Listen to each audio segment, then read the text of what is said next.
حضرت علامہ مولانا محمد شہزاد مجددی صاحب ہمارے درمیان تشریف فرما ہوئے، آپ کا جو عنوان ہے وہ نہایت ہی اہمیت کا حامل۔ سماعت فرمائیے، پاکستان میں قیام امن کے لیے صوفیاء کا کردار۔ امن اگر چاہتے ہو تو پھر صوفیاء کا نقش قدم دیکھنا ہی ہوگا، ان کے راستے پر چلنا ہوگا۔ یہی دین اسلام کی صحیح تصویر ہے، اور میں اس پہ زور اس لیے دینا بھی چاہتا ہوں کہ شاید آپ نے بھی وہ کلپ دیکھا ہو، ایک دہشت گرد وہ مرا نہیں حملے میں، جب زخمی ہوا تو اس کا انٹرویو لیا گیا، وہ کلپ میرے پاس موجود ہے، اگر کوئی دیکھنا چاہے۔ اسے پوچھا گیا کہ تم نے حملہ کیوں کیا؟ تو اس نے کہا میرے قاری صاحب نے کہا تھا کہ تم حملہ کرو گے تو تمہیں فوراً جنت ملے گی، تمہیں فوراً جنت ملے گی۔ وہ کہنے لگا میں نے تربیت حاصل کی، اور تربیت حاصل کر کے جب مجھے لایا گیا پاکستان میں کہ جی فلاں مقام پہ تم نے حملہ کرنا ہے، تو کہتا ہے کہ میں نے کہا یہ تو پاکستان ہے اور یہ تو مسلمانوں کا ملک ہے، یہاں پہ حملہ کیوں کروں؟ تو میرے دوستو یہ جملہ سنو، اور آج اس عنوان پہ اپنے سینوں کو منور کرو کہ ہمیں صوفیاء کا راستہ کیوں اپنانا ہے۔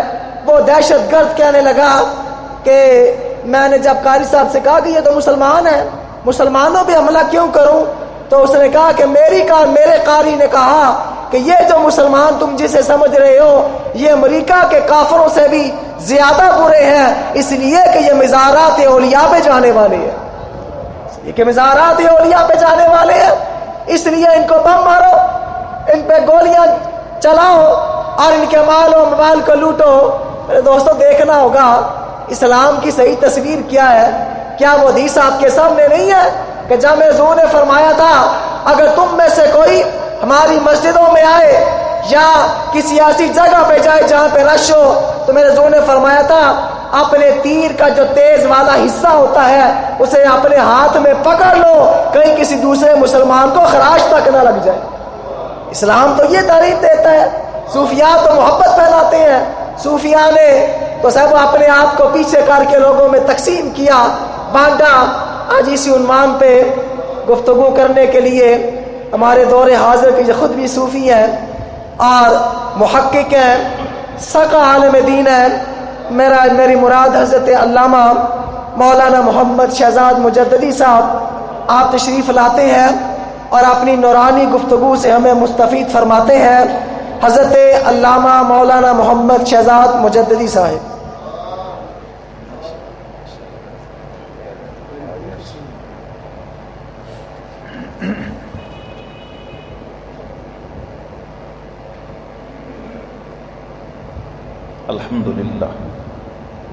الحمد للہ نحمده ونصلی ونسلم علی رسولہ الکریم، اما بعد فاعوذ باللہ من الشیطان الرجیم، بسم اللہ الرحمن الرحیم، یا ایہا الذین آمنوا اتقوا اللہ وکونوا مع الصادقین، صدق اللہ مولانا العظیم وبلغنا رسولہ النبی الکریم الامین، ان اللہ وملائکتہ یصلون علی النبی، یا ایہا الذین آمنوا صلوا علیہ وسلموا تسلیما، الصلاة والسلام علیک یا سیدی یا رسول اللہ وعلی آلک واصحابک یا حبیب اللہ،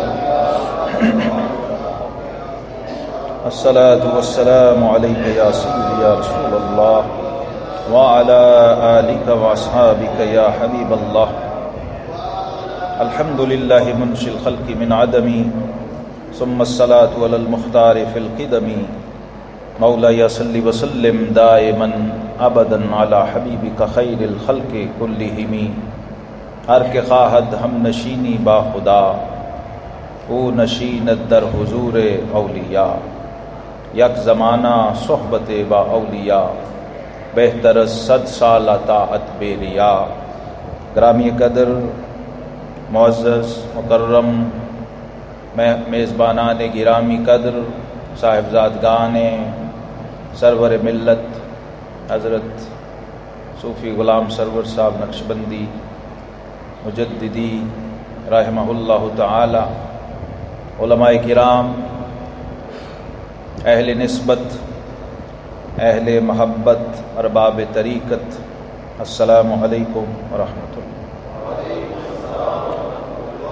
آج کا موضوع انتہائی اہمیت کا حامل ہے اور اس وقت کی بہت اہم ضرورت ہے کہ اس موضوع کو سنجیدگی کے ساتھ سمجھا جائے اور اس کی ضرورت اور اس کی اہمیت کو سامنے رکھتے ہوئے اپنے مقاصد، اپنے اہداف کا تعین کیا جائے۔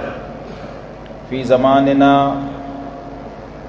صرف ان لوگوں کو ہی اس کی ضرورت نہیں ہے جو تصوف سے، طریقت اور روحانیت سے عملاً محروم ہیں، بلکہ ان لوگوں کو زیادہ ضرورت ہے جو بظاہر تصوف سے وابستہ ہیں۔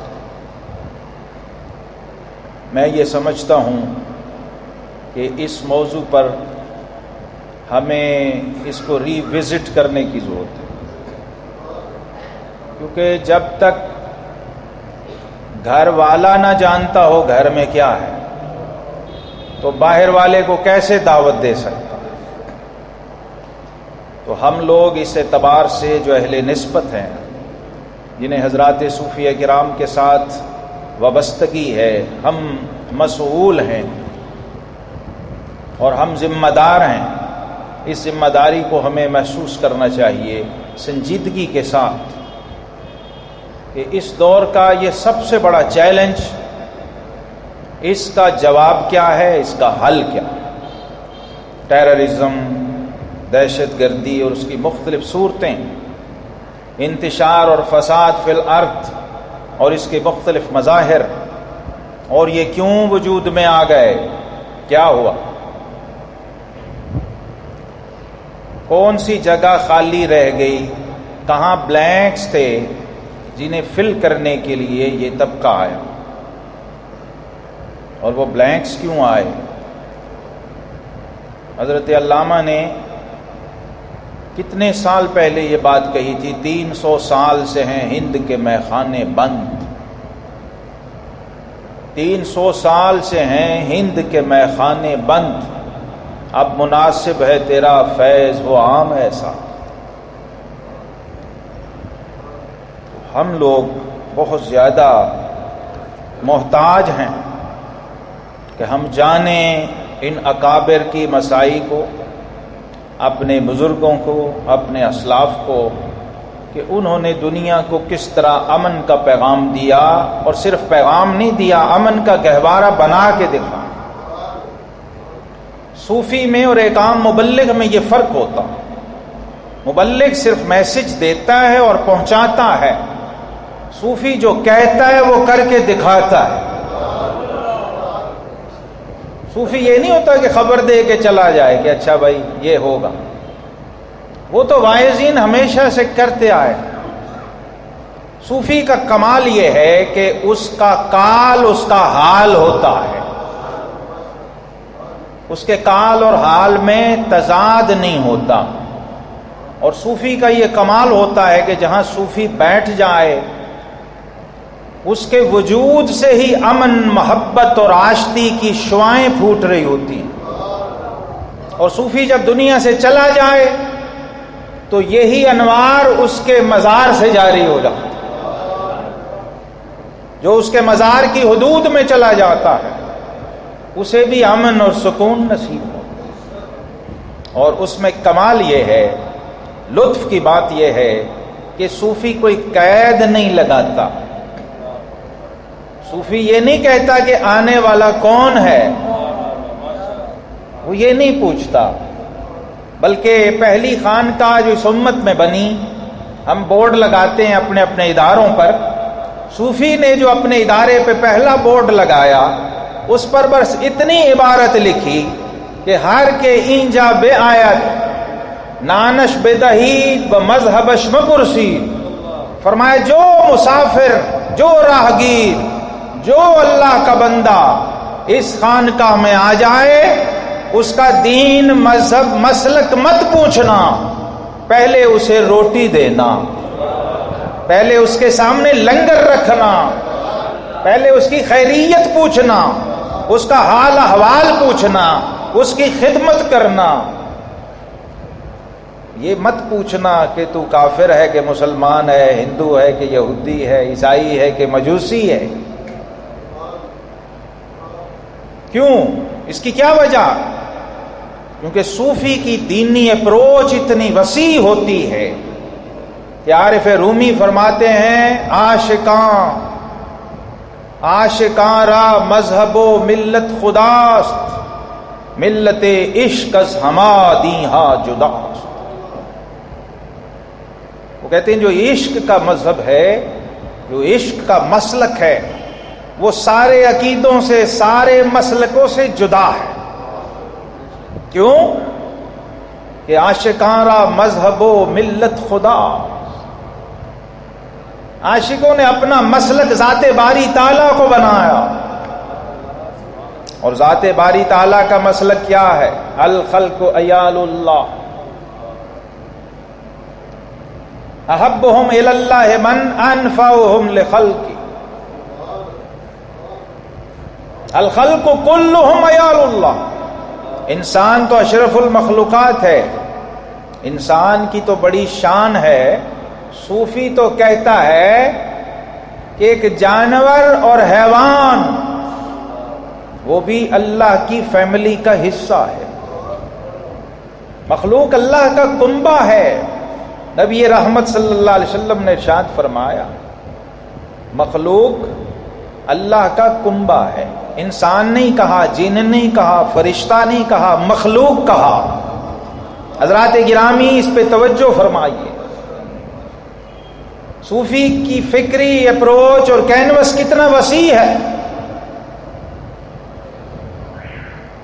کوئی ہے دنیا میں ایسا عالم، فاضل، مفتی، علامہ، اسکالر، دانشور جس پر کوئی اماں اوپر سے کوڑا پھینکے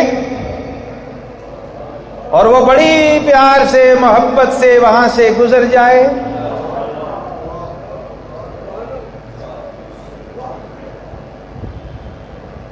اور جب چند دن بعد وہ اوپر سے کوڑا نہ پھینکا جائے تو وہ کوڑا پھینکنے والے کی خیریت پوچھنے چلے جاتا۔ وہ یہ نہیں کہتا کہ کوڑا کیوں پھینکا ہے، وہ کہتا ہے آج کوڑا کیوں نہیں پھینکا۔ یہ اپروچ صرف صوفی کے پاس ہے۔ یہ اگر کوئی کر سکتا ہے تو صرف درویش کر سکتا ہے، یہ کر سکتا ہے تو میاں شیر محمد شرکپوری کر سکتا ہے۔ میں طالب علم ہوں ایک تاریخ کا، سیرت کا، حدیث کا۔ فتح مکہ کے موقع پر کس فاتح نے اپنے لشکر سے کہا کہ یہ کتیا نے بچے دیے ہوئے ہیں، سپاہیوں ذرا ہٹ کے گزرنا۔ یہ رحمت للعالمین کا مسلک ہے، یہ رحمت للعالمین کا دین ہے، یہ رحمت للعالمین صلی اللہ تعالی علیہ وسلم کا فیض اور ان کا حال ہے۔ اور ان احوال کو اگر کسی نے محفوظ کیا ہے تو وہ صرف صوفیاء۔ یہ ہمارے قریب کے بزرگ ہیں میاں شیر محمد شرکپوری رحمۃ۔ اور ایسی ہر مثال جب ملے گی کسی صوفی کے پاس۔ دیکھا ایک کتیا نے بچے دیے ہیں تو میاں صاحب شیر ربانی رحمت اللہ علیہ نے گھر جا کے دیسی گھی کا حلوہ بنوایا اور وہ کنالی میں ڈالا اور کسی مرید یا خادم کو نہیں کہا جا کھلایا، خود لیا اور ساتھ گئے۔ صاحب لیا حلوہ لے کے گئے اور جا کے جملے کیا کہے؟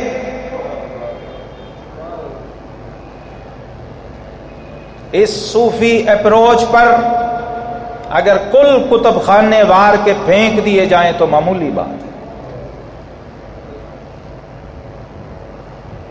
فرمایا لوکاں دے گھر ایک بچہ جمے تے خوشیاں مناندے نے، تو تے 6 جمے نے تینوں کوئی نہیں پوچھنا والا.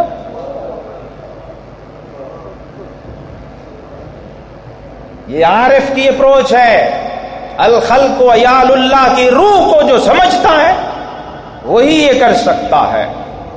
وہ یہ تصور نہیں کر سکتا جس کے دور میں، جس کے اقتدار میں، جس کے عہد میں انسان ذبح ہو رہے ہوں، انسانوں کے بچے مر رہے ہوں، مارے جا رہے ہوں، جو انسانی جان کو تلف کرنے کو جنت کا ٹکٹ سمجھتا ہو. وہ کتے کے بچے کو کیا حلوہ کھلائے گا. اور یہ سوچئے کہ جس صوفی کے ہاں ایک نجس سمجھے جانے والے جانور کتے کی یہ ویلیو اور یہ اہمیت ہے، انسان کی کیا شان ہوگی. انسانی جان کا تحفظ اور احترام اور مقام اور مرتبہ کس درجے کا ہوگا، اور انسان کی خیر خواہی اس کے اندر کیسی ہوگی. تو میں یہ سمجھا ہوں کہ صوفی وہ واحد اپروچ ہے، صوفی اپروچ، صوفیاء کا مکتب فکر، صوفیاء کی دانش اور وزڈم، جس نے مشیت الہی کو پایا ہے، جس نے مخلوق کو خالق کی نظر سے دیکھنا سیکھا، الخلق و عیال اللہ کو اپنی پریکٹس بنائے. حیوانات کے ساتھ واقعات بہت اچھے لگتے ہیں کہ رسول اللہ صلی اللہ علیہ وسلم نے کیسی کیسی شفقتیں فرمائیں، لیکن جب ڈھونڈنے نکلو گے کہ اس کو پریکٹس کس نے کیا ہے تو ساری امت میں صرف صوفی ملے گا، جسے کتے کی بھی فکر ہے، بلی کی بھی فکر ہے، حیوانات کی، پرندوں کی بھی فکر ہے، انسانی جانوں کی بھی فکر ہے، اور اس میں مذہب اور مسلک کی کوئی قید نہیں ہے. حتیٰ کہ ڈاکو چوری کرنے آ جائے چور تو صوفی اس کا بھی خیر خواہ ہے. تو کر سکتا ہے کوئی بڑے سے بڑا اسکالر، دانشور، پی ایچ ڈی، ڈاکٹریٹ، تو یہ اس کے اندر اتنا حوصلہ، جگرا اور ظرف ہے کہ چور میرے گھر چوری کرنے آیا ہوا ہے تو مجھے یہ فکر پڑی ہوئی ہو کہ میں نے اس کو نجات کیسے دلانی ہے، میں نے اس شخص کو جہنم کے عذاب سے کیسے بچانا ہے. 2 اپروچز ہیں دنیا میں. ایک سب سے بڑی اپروچ سمجھی جاتی کسی کی جان بچانا، جس نے کسی ایک جان کو بچایا گویا اس نے فَكَأَنَّمَا أَحْيَا النَّاسَ جَمِيعًا، قرآن کہتا ہے جیسے اس نے تمام انسانی جانوں کو بچا لیا. ایک انسانی جان کو تلف کر دینا اللہ کی نظر میں ایسا ہے جیسے تمام انسانوں کو قتل کر دینا. فساد فی الارض سب سے بڑا گناہ ہماری شریعت میں، اسی کا نام دہشت گردی ہے، اسی کے کئی ٹائٹلز، ٹیررزم ہے، اور پھر اس کی آگے کئی شکلیں ہیں، کئی طرح کے جواز اس کو فراہم کیے گئے. ایک ہے کسی کی جان بچانا اور ایک ہے کسی کا ایمان بچانا. صوفی یہ جان تک نہیں رہتا، صوفی جان سے آگے جاتا، کیونکہ دنیا کی حد تک جان بچ بھی گئی اور آگے جا کے پھر پھنس گئی. تو صوفی کے ہاں دونوں جہانوں کی فلاح کا پروگرام ہے. کیوں؟ کیونکہ اصل فلاح وہی ہے جو اخروی فلاح ہے. ربنا آتنا فی الدنیا حسنہ وفی الآخرۃ حسنہ. صوفی کو ان دونوں کا معنی آتا ہے. اور آج دیکھیے لوگوں سے جنت کے لالچ میں کیا کیا کچھ کروایا جا رہا. ابھی آپ نے سنا ہے. مجھے یہ حیرت ہے کہ صوفی کا پروگرام دیکھیے کیا ہے. ایک شخص ہے جو اپنی جنت کی خاطر کسی کی دنیا کو جہنم بنانے پہ تل گیا. سیلفشنس کی انتہا ہے. اور ایسا شخص جنت میں چلا جائے، یہ جنت کی توہین ہے۔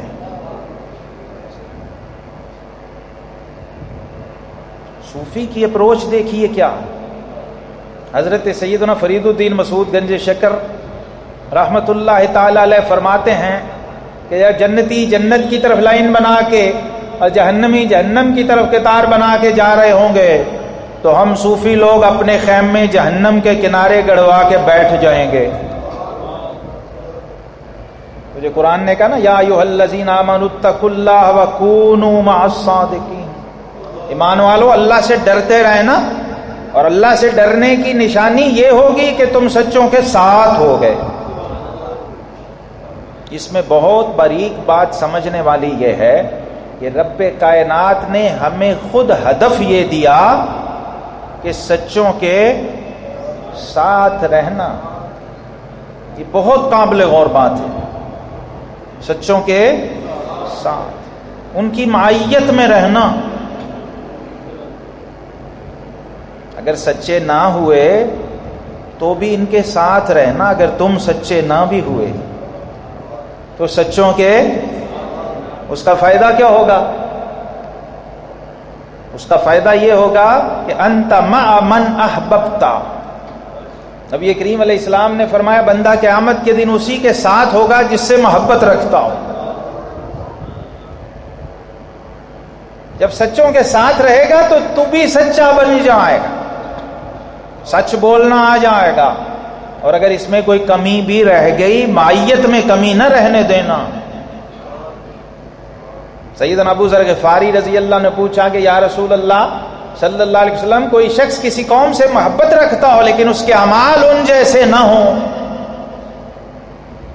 اس قوم سے محبت رکھتا ہو اعمال اس قوم جیسے نہ ہوں، تو فرمایا ابو ذر غفاری المرء مع من احب، ہر بندہ قیامت کے دن اسی کے ساتھ اٹھایا جائے گا جس کے ساتھ محبت رکھتا ہوگا۔ صوفی کا کمال یہ ہے، ایک شخص وہ ہے جو اپنی جنت کے چکر میں دنیا کو جہنم بنانے پہ تل گیا۔ جی صوفی کا پروگرام کیا ہے؟ صوفی کہتا ہے مجھے جہنم میں پھینک دے مولا، باقی سب کو جنت میں ڈال۔ اگر میں ان کا فدیہ بن سکتا ہوں تو مجھے اس کا فدیہ بنا دے۔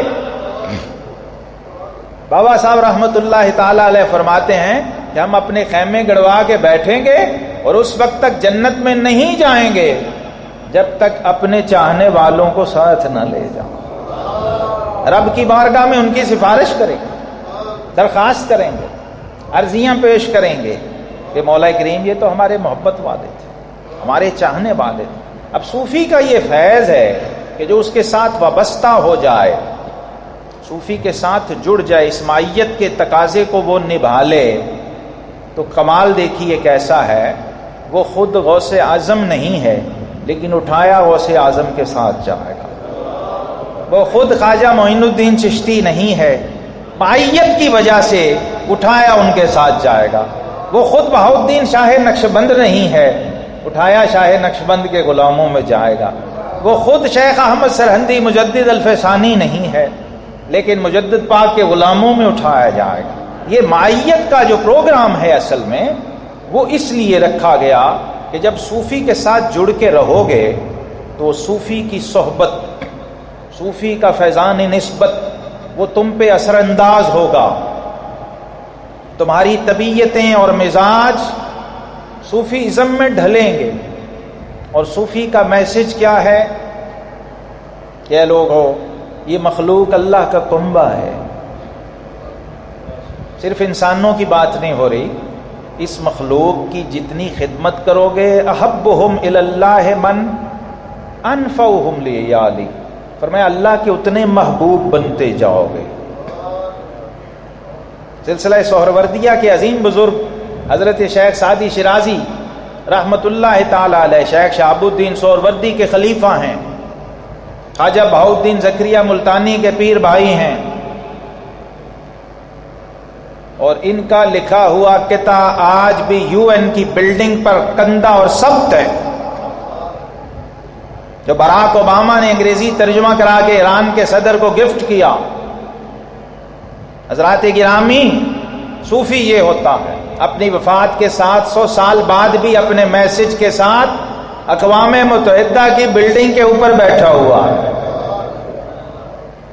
کیا کہتے ہیں؟ کہتے ہیں بنی آدم آزائے یک دیگرن، بنی آدم آزائے یک دیگرن، یہ سارے انسان ایک دوسرے کے اعضاء ہیں کہ در آفرینش سے یک گوہر۔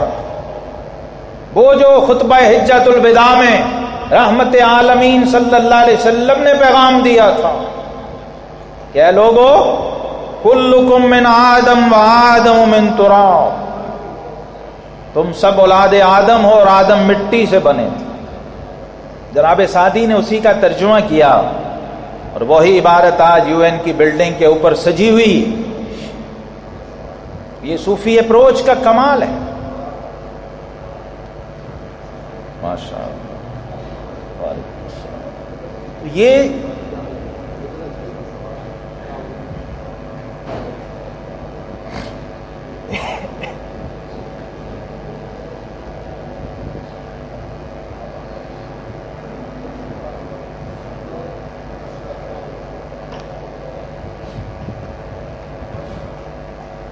یہ صوفی اپروچ کا کمال ہے کہ اپنی وفات کے 700 سال بعد بھی وہ کسی مزار دربار یا خانقاہ پہ پتہ نہیں ہے لکھی ہے کہ نہیں لکھی، اقوام متحدہ کی بلڈنگ پہ انہوں نے لکھ دی۔ آپ سوچئے، میں نے نہیں ویسے کسی خانقاہ یا دربار پہ نہیں پڑھی ابھی تک، شاید ایران میں ہو کہیں سعدی صاحب کے مزار پہ لکھی ہو تو لکھی۔ یہ اثرات ہیں صوفی کی، اور یہ صوفی کا کمال ہے۔ آج ہمیں اس اصل کی طرف لوٹنا ہے، اس اصل اپروچ کو سمجھنا ہے۔ اور یاد رکھیں صوفی اپروچ میں یہ چیز بھی شامل ہے کہ مسلم غیر مسلم، مسلک غیر مسلک تو دور، مرید اور غیر مرید کا فرق بھی صوفی نہیں کرتا، کیونکہ صوفی کامل جو ہے وہ پیر کم مربی زیادہ ہوتا ہے، اور تمام صوفیاء کا یہ جمع ہے۔ وہ فرماتے ہیں کہ لولا المربی ما عرفت ربی، اگر یہ میرا مربی نہ ہوتا تو میں رب کی معرفت حاصل نہ کر پاتا۔ مربی کا کمال یہ ہے کہ وہ کہتا ہے دشمن بھی جو چاہے تو میری چھاؤں میں بیٹھے، دشمن بھی جو چاہے تو میری چھاؤں میں بیٹھے، میں ایک گھنا پیڑ سرے راہ گزروں۔ حضرت جنید بغدادی رحمت اللہ فرماتے ہیں کہ صوفی جو ہے یہ زمین کی طرح ہوتا ہے، صوفی زمین کی طرح ہوتا ہے۔ اب زمین کا کمال کیا ہے اور زمین کی شان کیا ہے کہ اس کے اندر جب فصل کی بوائی ہو رہی ہوتی ہے، آپ میں سے وہ لوگ جن کا مشاہدہ ہے وہ آپ غور کیجئے کہ کیا کیا گند کوڑا اٹھا کے اس میں ڈالا جا رہا، کیا کیا کچھ روڑیاں اکٹھی کر کے ڈالی جا رہی ہوتی ہیں، لیکن اس کے جواب میں زمین کیا اگلتی ہے؟ ایکٹ اور ری ایکٹ، عمل اور رد عمل۔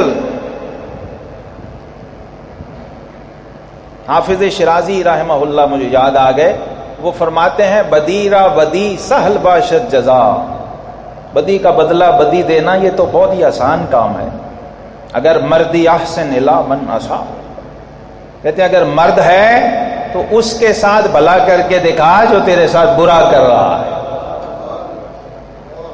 یہ کام بھی صرف صوفی نہیں کیا ہے اور صوفی ہی کر سکتا، غیر صوفی کے پاس اتنا جگرا اور ظرف نہیں کہ وہ یہ کر سکے۔ کیوں؟ کیونکہ صوفی اس پروسیس سے گزرا ہے۔ اب میں اس کو آسان کر کے 2-4 جملوں میں آپ کو بتاؤں، کیونکہ یہ بہت ہی طویل موضوع ہے اور بڑی طویل گفتگو اور وقت کا متقاضی ہے، لیکن میں اشارتاً آپ کو سمجھا دوں کہ امت کے پاس نیابت رسالت کے لیے 3 طبقے ہیں۔ حضور علیہ السلام نے فرمایا ان العلماء ورثۃ الانبیاء، یہ میری امت کے علماء انبیاء کے وارث ہیں۔ حضرت سیدنا امام ربانی مجدد الف ثانی الشیخ احمد سرہندی فاروقی رضی اللہ تعالیٰ عنہ دفتر اول کے مکتوب 168 میں آپ نے اس حدیث کی شرح کی ہے اور فرماتے ہیں کہ یاد رکھو انبیاء کی وراثت کاملہ وہ ہے یعلمہم الکتاب والحکمت ویزکیہم، نبی کا جو منصب نبوت ہے اور دائرہ کار نبوت ہے وہ 3 چیزوں پہ محیط ہے، کتاب کی تعلیم، حکمت کی تلقین اور نفوس کا تزکیہ۔ یہ نبی کی وراثت۔ حضور علیہ الصلوۃ والسلام نے یہ فرما دیا تھا کہ مال، دولت، بنگلے، بینک بیلنس، کوٹھیاں، یہ نبیوں کی وراثت نہیں ہوتا۔ یہ فرعون، حامان اور قارون کی وراثت۔ نبیوں کی وراثت علم ہے، حکمت ہے، دانش ہے۔ تو آپ نے اس کو کھولا۔ حضرت امام ربانی رحمت اللہ تعالی علیہ فرماتے ہیں اپنے الفاظ میں کہ وہ وراثت 2 چیزوں کا نام ہے، علم احکام اور علم اسرار، علم ظاہر اور علم باطن۔ جس کے پاس یہ وراثت پوری ہو وہ وارث ہے انبیاء، ورنہ وہ وراثت میں ناقص۔ صوفیہ کرام وہ طبقہ ہے جنہوں نے وراثت انبیاء سے مکمل حصہ حاصل کیا، علم ظاہر بھی، علم باطن بھی، علم احکام بھی، علم اسرار بھی۔ اس لیے حضرات صوفیاء کو یہ کمال حاصل ہے کہ جو 3 طبقے امت کے پاس نیابت رسالت کے لیے ہیں، ان میں ایک طبقہ ہے محدثین کا، جنہوں نے اقوال رسالت صلی اللہ علیہ وسلم کو محفوظ کیا، خدمت حدیث کے لیے اپنے آپ کو وقف کیا۔ دوسرا طبقہ ہے فقہائے کرام کا، جنہوں نے افعال رسالت رسول اللہ صلی اللہ علیہ وسلم کے اعمال اور افعال کو محفوظ کیا، اس کے لیے اپنے آپ کو وقف کیا۔ تیسرا طبقہ حضرات صوفیاء کا ہے جنہوں نے احوال رسالت کو محفوظ کیا، اور احوال رسالت کو محفوظ کرنا اس کے لیے صرف کاغذ اور قلم کافی نہیں تھا۔ حدیث اور فقہ کاغذ اور قلم سے محفوظ ہو سکتی تھی، سو انہوں نے کی۔ حدیث والوں نے حدیث کی خدمت کی، فقہ والوں نے فقہ کی خدمت کی، لیکن صوفیہ کرام نے وہ کام کیا کہ جو چیز انویزیبل تھی، جو غیر مرئی تھی، اس کو اپنے احوال سے آگے بڑھایا، اس کو کنٹینیوٹی دی۔ اس لیے ہمیشہ اس امت کے بڑے محدثین اور فقہا صوفی کے در پہ جاتے رہے۔ حضرت سیدنا امام احمد بن حنبل رحمت اللہ تعالی علیہ، جن کے ایک مقلد کا نام شیخ عبد القادر جیلانی ہے، غوث اعظم جسے اپنا امام مانے اور جس کی تقلید پہ فخر کریں، وہ امام احمد بن حنبل رحمہ اللہ حضرت بشر حافی رحمت اللہ کے پاس جایا کرتے۔ جناب بشر حافی کے پاس جا کے 2 زانوں بیٹھتے تھے، اور آپ کے شاگردوں میں امام بخاری، مسلم، ترمذی جیسی ہستیاں، یہ سب امام احمد بن حنبل کے شاگرد ہیں۔ تو شاگردوں نے کہا کہ حضور آپ اس درویش کے پاس کیوں جاتے ہیں، اسے آپ کے پاس آ کے بیٹھنا چاہیں، وہ آپ سے فیض لے، کیونکہ امت کے مقتدا تو آپ ہیں، اتھارٹی تو آپ ہیں دین اور شریعت میں، تو چاہیے کہ بشر حافی آپ کے پاس آئیں، نہ کہ آپ ان کے پاس جائیں۔ تو حضرت امام احمد بن حنبل رحمت اللہ، چونکہ وہ سبھی علماء تھے، ائمہ تھے، علمی زبان میں جواب دیا، فرمایا بلا شبہ قرآن کو میں بشر حافی سے زیادہ سمجھتا ہوں، حدیث کی روایت میں بھی میں اس سے آگے ہوں، فقہ میں بھی میرا فتویٰ چلتا ہے، مجتہد بھی میں ہوں، لیکن پھر بھی بشر حافی کے پاس میں اس لیے جاتا ہوں کہ شریعت مجھے زیادہ آتی ہے، لیکن شریعت والے کو وہ مجھ سے زیادہ جانتا ہوں، میں اس لیے جاتا ہوں۔ اور جا کے کہتے تھے حدثنی ان ربی، اس کا ترجمہ ہے کوئی یار دی گل سنا سانو، حدثنی ان ربی، حضرت یہ بتائیں رب کیا فرماتا ہوں۔ یہ اپروچ رہی ہمارے اکابر کی، علماء کی بھی، امراء کی بھی، جب تک صوفی کے در پہ جاتے رہے امن قائم رہا، صوفی کے ساتھ وابستہ رہے امن قائم رہا، اور صوفی نے اس اصل کو برقرار رکھا جو اس کے پاس تھی تو امن قائم رہا، برکتیں رہیں، کیونکہ صوفی کے وجود میں بھی برکت ہوتی ہے، اس کا چلنا پھرنا بھی برکت ہے، اس کا سانس لینا بھی برکت ہے، وہ کہیں سے گزر جائے تو برکت ہے۔ حضرت برا بن مالک رضی اللہ عنہ ایک صحابی تھے، حضرت انس بن مالک کے بھائی۔ صحابہ میں بھی کچھ ایسے تھے جو بہت ہی، ویسے تو سب صحابہ درویش تھے، لیکن جو صحابہ میں بھی صوفی تھے۔ تو ایک دن حضور علیہ السلام نے ان کے تعارف کے لیے صحابہ سے پوچھا کہ بھئی برا بن مالک کے بارے میں آپ کیا کہتے ہیں؟ صحابہ بھی سچے تھے، سچوں کے ساتھ تھے۔ کہا حضور وہ اگر ہوں تو کوئی ان کو دیکھتا نہیں، اور نہ ہوں تو کوئی ان کے بارے میں پوچھتا نہیں۔ محفل میں ہوں تو کوئی اشارہ کر کے نہیں کہتا وہ حضرت صاحب بیٹھے ہیں، وہ آ گئے ہیں، کوئی نہیں کہتا۔ یہ سٹیٹس ہے، سوشل سٹیٹس۔ اور نہ ہو تو کوئی پوچھتا بھی نہیں کہ وہ کیوں نہیں آئے اور کہاں ہیں۔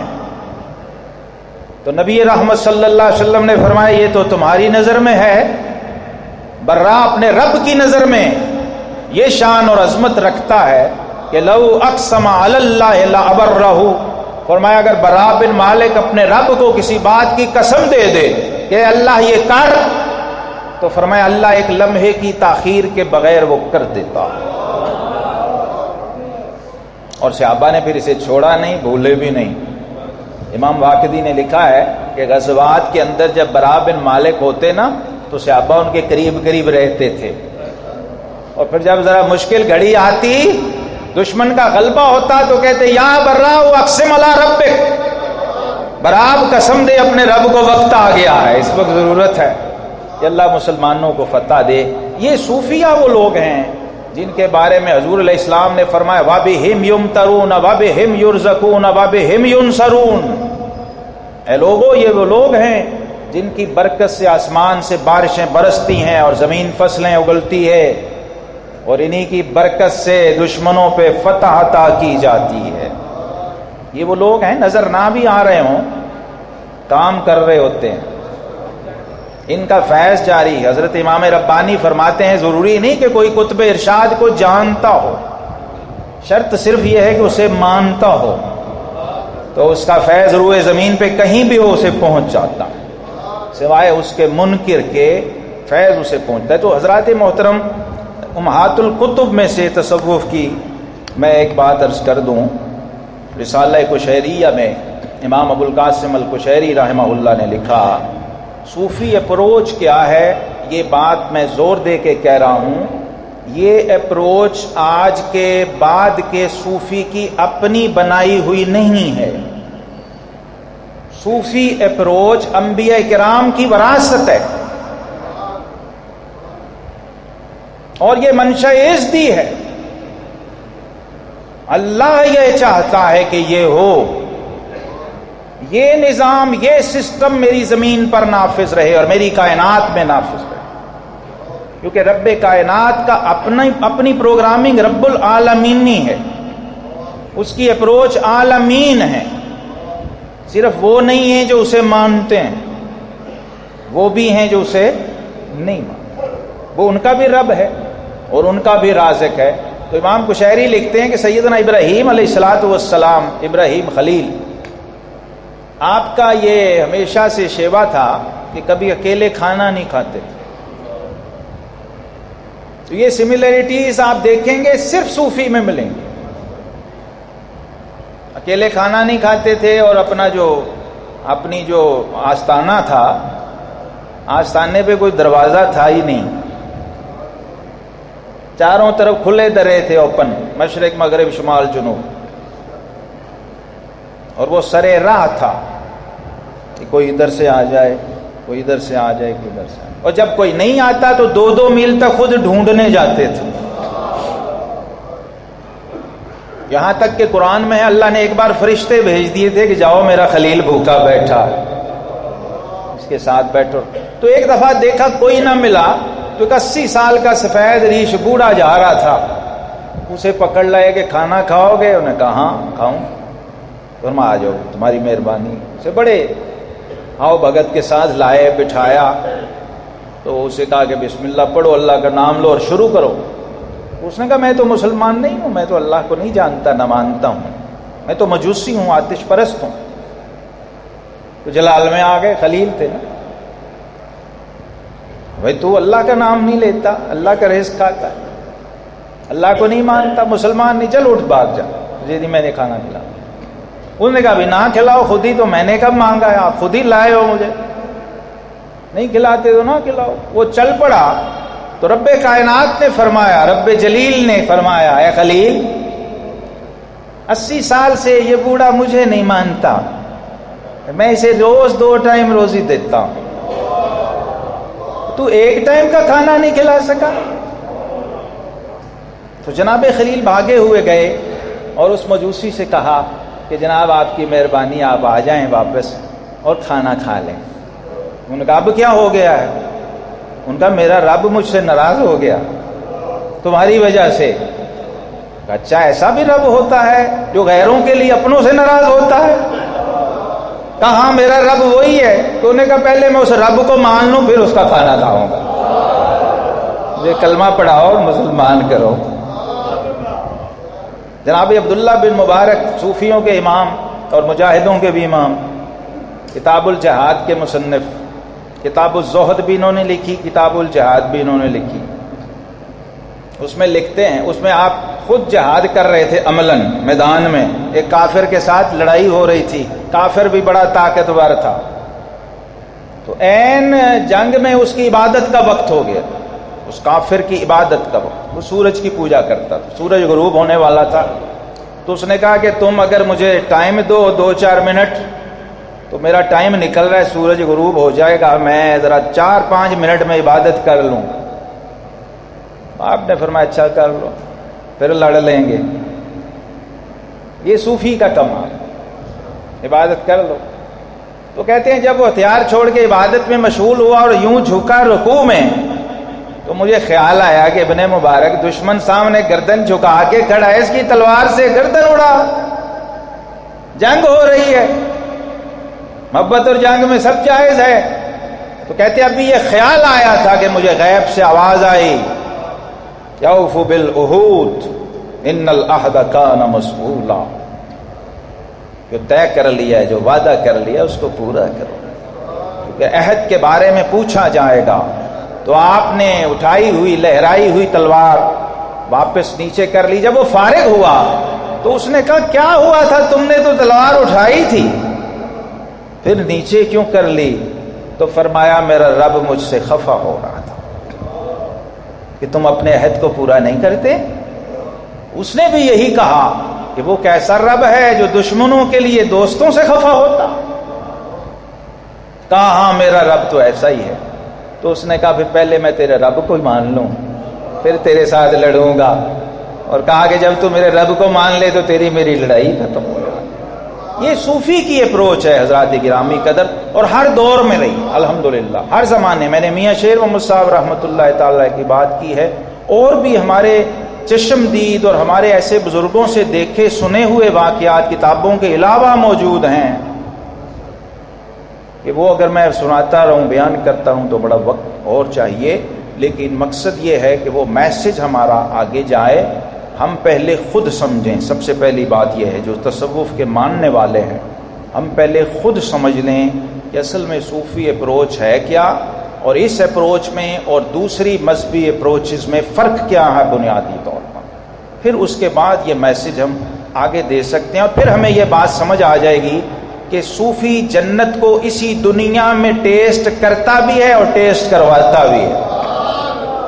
ایک تو وہ جنت ہے نا جو بعد میں ملے گی. صوفی کا پروگرام یہ ہے کہ دنیا سے جنت چکھ کے جانا ہے تاکہ تجھے کوئی مولوی جنت کے نام پہ بھٹکا اور بہکا نہ سکے, دھوکہ نہ دے سکے کہ تو فلانی جگہ بم سے اڑا دے تو تجھے جنت مل جائے گی. صوفی تو الحمدللہ دنیا سے جنت کو برت کے جاتا ہے, جنت کا مشاہدہ بھی کرتا ہے اور جنت کے مزے بھی لوٹتا ہے, پھر دنیا سے جاتا ہے اور اس کی قبر خود جنت کے باغوں میں سے ایک باغ ہوتی ہے. کوئی اس کی قبر پہ بھی آ جائے تو گویا وہ بھی جنت کے باغ میں آ جاتا ہے. یہ صوفی کا ہی کمال ہے کہ اس کا مزار بھی بہشتی دروازہ, اس کے مزار کا دروازہ جنتی دروازہ ہوتا ہے کہ جو اس میں داخل ہو جائے اسے بھی جنت کی برکتیں نصیب ہوتی ہیں. تو میں سمجھتا ہوں کہ ہر شخص جنت میں جا سکتا ہے سوائے اس کے جو جنت کا دشمن ہو اور جنت کو بم دھماکے سے اڑانے کو ہی جنت میں جانے کا سبب سمجھتا ہو. تو جس نے جنت ہی بم دھماکے سے اڑا دی ہو وہ بیچارہ جنت میں کیسے جا سکتا ہے. وآخر دعوانا ان الحمد للہ.